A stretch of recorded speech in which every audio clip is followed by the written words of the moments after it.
PvP can be brutal in Delta Force's operations mode. Oh, no, a guy on me. But the more you understand it, the more you learn it, the better you get, the more you can start making money, and it feels really good when it starts flowing. So here are my top 5 tips for getting better at PvP in Delta Force. Now, as a disclaimer before we hop in, this is not coming from a place of me claiming to be some PvP Giga Chad. Quite the opposite, actually. If you stop by my stream, I'm oftentimes apologizing to my teammates for throwing or trying to reverse engineer what I did wrong in a fight. As someone with over 9,000 hours in Escape from Tarkov and haven't played much else in that time, relearning the different interesting mechanics of this game has had me completely rethink PvP and how to go about it. So these are 5 tips that I am actively working on as well. But with all that out of the way, let's go ahead and dive right in.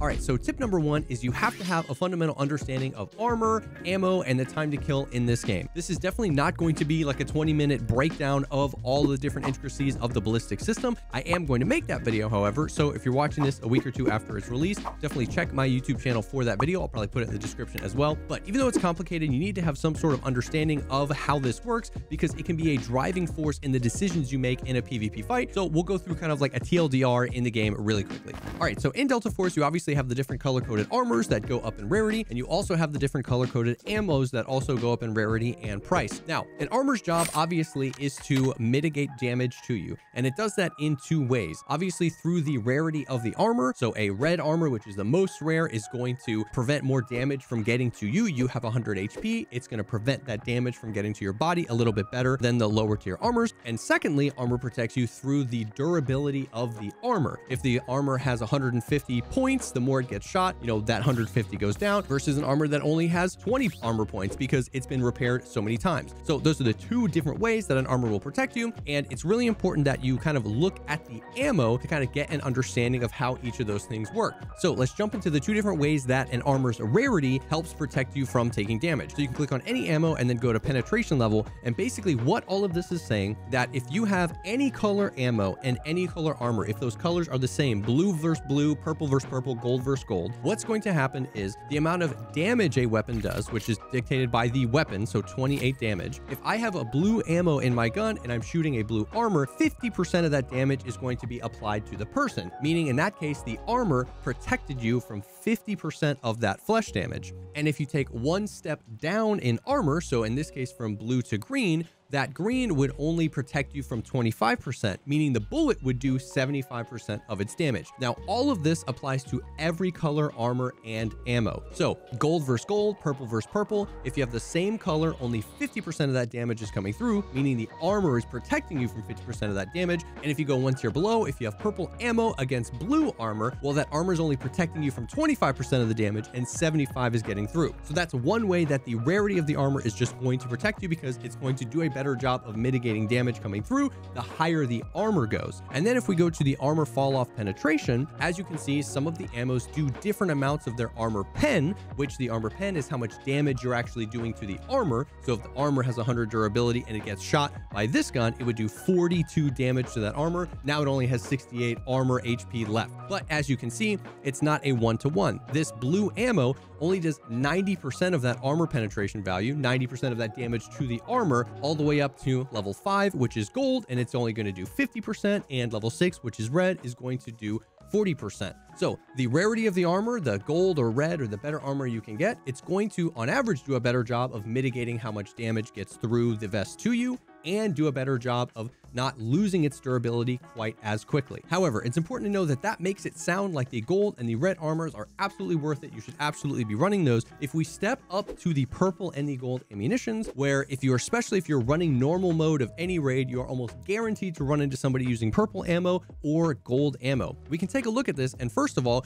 now you have to be wearing purple armor or better to get any sort of better damage mitigation. And secondly, purple ammo, and this is across the board with every gun, does 100% of its armor penetration, how much is going to chunk that armor down, except on red armor, meaning that these armors get taken down very quickly. That means this armor pen of 42, if I have a 100 durability blue armor and I get shot once with this ammo, that armor is going to go from 100 durability to 68 durability. If I have a 100 durability gold armor, that armor is also going to go from 100 durability to 68 durability. It is doing 100% of this 42 damage to the armor on every armor except for red. And then if you go to gold here, it's doing 110%. So 42 plus 4, it's going to do 46 to every single one. So that kind of changes the perspective a little bit. These armors may help reduce the amount of damage that gets through on the first or second shot, but since most ammos have somewhere in the 40s of armor penetration, it means that after 2, maybe 3 shots, your full durability armor is going to be 0 durability. And now it doesn't matter what color it is because all of that ammo is getting through to you and you're going to die very quickly. Because of that, because of how this works, once again, hop in here, noodle around, set up all the different firing range dummies like I have with the different color armors, and test the time to kill difference with these different ammos. You'll notice that once you step up to the purple ammo or above for most guns, the time to kill difference between purple, gold, red is very minuscule. So have an understanding of this because this is going to help you understand some of these next tips and kind of what to do in a lot of situations. And in my opinion, it should save you money because practically speaking, the time to kill difference between these crazy armors isn't that much different, but the cost of them and the cost of repairing them can be tremendously more expensive. And then we go back to that second way that an armor saves you, which is its durability. When we start talking about gold armors or red armors that have been repaired 2 or 3, 4 times, well, now their max durability at 100% is only half of what it was in the beginning, meaning that those purple or gold bullets are going to bring that armor to 0 even quicker, and it kind of negates any effect. So these are often much more expensive, heavier, and I see a lot of people taking out of raids invaluable backpack space like half durability gold or red armors that aren't really going to do anything for them. So hop in here, noodle around yourself, check out my other video, but it's important to have these kind of fundamental understandings of how this stuff works. Tip number 2 is don't rush to heal or res a teammate. This is another thing that, as someone who came from Escape from Tarkov, I've really struggled with. It stressed me out a lot seeing my teammate go down and knowing that I could be responsible for rezzing them, bringing back up. I don't want the red timer to go down and they go fully down, and that means the next time they die, they go back to the menu. There was a lot of stress put on, whereas in Tarkov, if someone dies, they're dead, and I wasn't really used to having to think about that. And so in a lot of situations, the worst thing you can do is go for a bad res, because if you think about it, it's 3v3 most of the time. If one of your teammates go down, it's a 3v2. If you have to spend 18 seconds or 14 seconds rezzing your teammate, well, now what you've done is given them the opportunity to go for a 3v1 because you really only have one person on your team holding any angles, especially since rezzing somebody makes a noise that the other team can hear. This oftentimes just provokes that other team into a really aggro push and the whole fight falls apart. You kind of have to try to remember that you're trying to win the whole fight at whatever cost. If you've got a good angle, if you've got, some good position, then it may be worth letting your teammate, his timer expire, or even letting it fully expire if you guys have to do something to win a fight. Pushing and going crazy for a very quick res can be a really bad idea. The flip side of that as well is you can actually use the fact that rezzing makes a noise to bait the other team into moving. If you're kind of at a stalemate there and your teammate's body is behind some hard cover, well, you can maybe go for 3 or 4 seconds of that res and then immediately pop up and hold the angle. A lot of times they see that and they say, hey, this is now our time to push. And if you've kind of got set up on a good angle, that you can use that to your advantage. But once again, don't immediately go for it. Assess the situation and figure out if now is an appropriate time to res your teammate or not. And the same thing also applies to healing as well. Based on kind of what we just went over with the armor and ballistics, if your armor is toast, if it's completely fried and you don't have any armor repair kits and you're sitting at like 85 health, spending 6 seconds healing from 85 to 100 HP might not be the best move. That also makes a noise, so you're kind of exposing the other team, you're exposing to them your location and also the fact that you're currently healing. And with how fast most of the guns shoot, that 85 to 100 is not going to save you from an additional bullet. You're most likely going to get bursted down anyway. So if you've got a powerful position, or if you're in the middle of a flank, maybe silence, maybe not hitting that heal is in a more appropriate action. Obviously, try to stay at 100% health as often as you can, repair your armors, fall back to do that. But there are plenty of situations where players that just immediately go for a res or immediately try to full heal, plate up and everything gives the enemy team the opportunity to push an advantage and get a better position on you.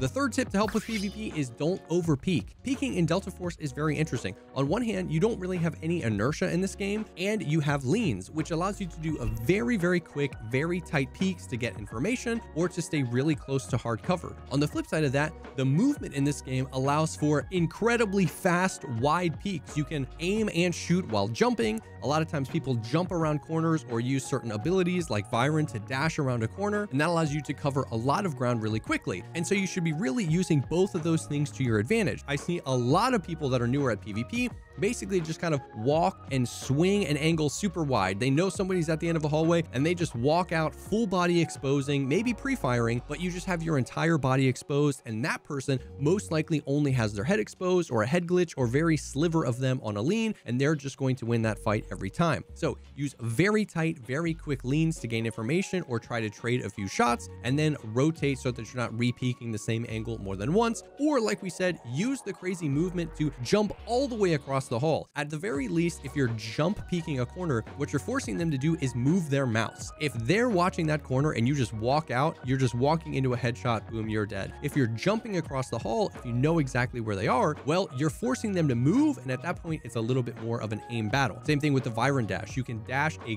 great distance, and if you kind of know where they are and you can position your crosshair in the right place, then that might give you the advantage. You got him, you got him. Dash on him, dash on him. He's up though, he's up, he's up.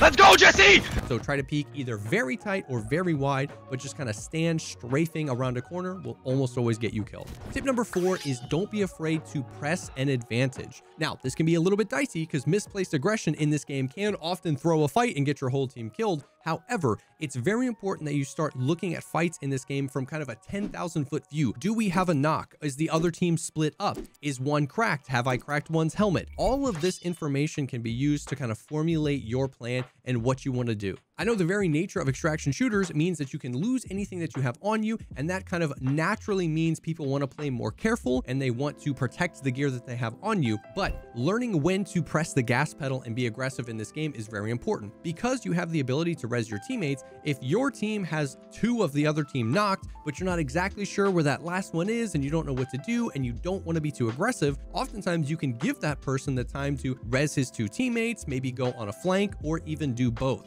Because of how the maps are structured and where the loot is, getting third-partied is also something that happens very quickly. And so if you leave a team up because you're a little too timid to push them, another team can come in and now you're in a completely different fight. So try to start paying attention on when you need to get aggressive. We were talking about resing because you can res your teammates and you kind of have that to fall back on. Be aggressive and go for trades. If you guys have 2 people knocked, there's only 1 person on the enemy team left, and you kind of have a rough idea of where he is and your whole squad is up, this is a perfect opportunity to everybody just push around a corner. The likelihood that that person is going to be able to take a 1v3 is so slim. And so you guys swing the corner, knock the guy, and even if 1 or 2 of your teammates went down, you can go for the res, plate up, and then you're good. And now you have that fight locked down and you don't have to worry about them, and you can start playing defensively for the next fight. Learning how to isolate teams so that you can get kind of like a 1v1 or a 3v1 and then do that over and over again can be helpful. If a team is really confident, a lot of times they'll play pretty split. Maybe one person will go for a flank and the other 2 will stick around. You can use that numbers to your advantage. If you know they're split, go for the trades, push, get their numbers down, and then kind of work them down one by one. The flip side of this coin, like we said, is over aggression when it's not a good opportunity can often net you throwing the fight. In instances where they have a better position than you, or maybe your team, the one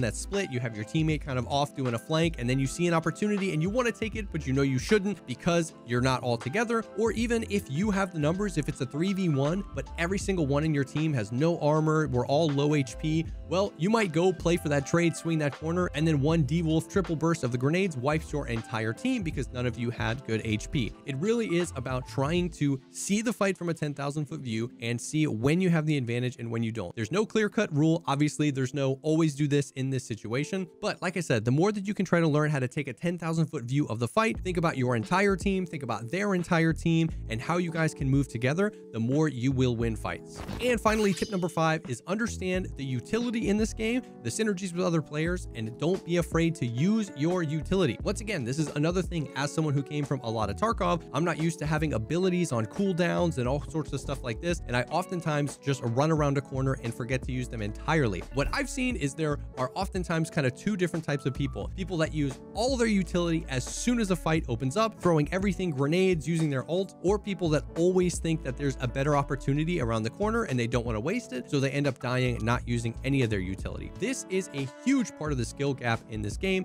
is understanding when and how to use the utility of each character. And oftentimes there's a lot more to it than even trying to do damage to the other team. Yes, oftentimes you can get kills with a lot of different operators' utility, but there's a lot more to it. A lot of times you can use it to block a flank or block a push, delay a team. If you know that you have a teammate down, you can throw C4s or a shock arrow or something to prevent the enemy team from pushing, to buy you a little bit of time for your teammate to stick a res or for you guys to get to a better position. Oftentimes you can use utility to finish a kill. If you've knocked somebody, you had to spray them down, you don't have any ammo left, instead of going for the reload and letting that person crawl around the corner where he can get res much easier, throwing a grenade, throwing a C4, or using Luna's shock arrow to do additional damage and finish off that kill helps keep you guys in a better position while you're conserving ammo, and now makes it even harder for that team to res that person. And then of course there are tons of synergies between the operators. There really are a ton. No operator seems too OP, which is great, but you can use defensive and offensive operators in tandem